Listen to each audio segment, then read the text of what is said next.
नहाने वाला होता तो नहा भी लेते।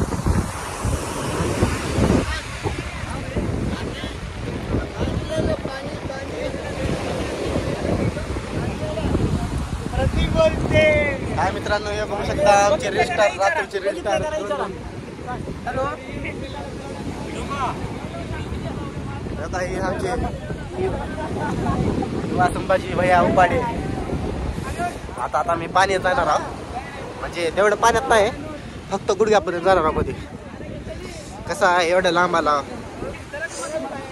आला तर थोडं तर पाणी पायाला तर पाणी लागावं लागते, उगाच वाळूत म्हणजे कसं आहे, थोडं तोंड तेलगट झाले आणि मेन सांगू मला सर्दी झाली आहे, त्याच्यामुळे पाण्यात जास्त जाणार नाही मी, थोडं गुडघ्यापर्यंत। हो का, बघितलं का बरं आहे।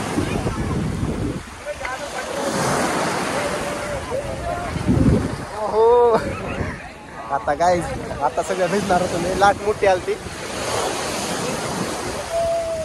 बघू शकता कसं पण नाही बघायचं पाणी काय काही, थोडा घाण पाणी आहे ना, लय घाण पाणी आहे, सगळी जण असं तेव्हा भिजायच्या प्रयत्नात आधी सगळे घ्या। बघितलं ना कसं पडले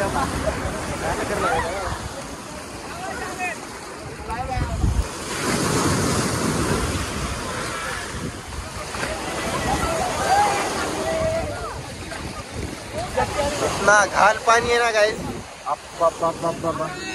बहुत घान पानी है। हमारे इधर आओ कभी गोवा में, हवा इतना सुख मिलेगा, इसको पूछो गोवा में कैसा है। गोवा में बहुत अच्छा है, इधर कुछ भी नहीं है, इधर ये लोग खुश हो रहे हैं। ये लोग खुश हो रहे इधर। इतना घान पानी और इतना गलीज गलीज क्या बोलते हो, उतना आपने को हिंदी स्पष्ट नहीं आती।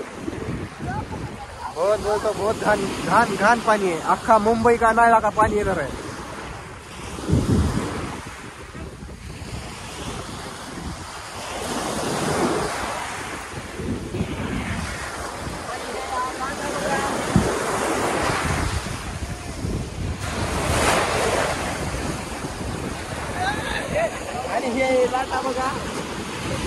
आणि हे लाटा बघा इकडच्या।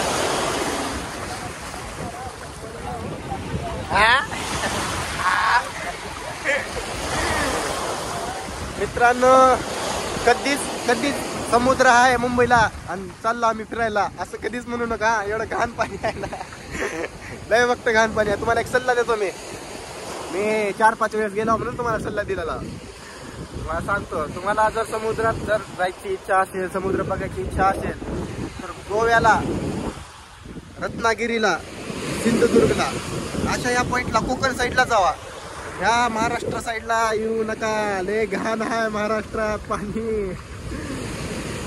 आता असं मी ब्लॉग बनवला तर काही लोकांना आग पडेल, पण आता आग पडते, पण त्यांच्यामुळे आहे ना हे सगळं घाण पाणी। आता काय करावं, एवढं भारी आणि एवढं स्वच्छ पाणी आहे ना तिकडं कोकण साईडला, गोवा साईड, बाबा लय स्वच्छ। पाण्यात गेलं ना तर बाहेरही वाटत नाही, एवढं स्वच्छ पाणी आहे।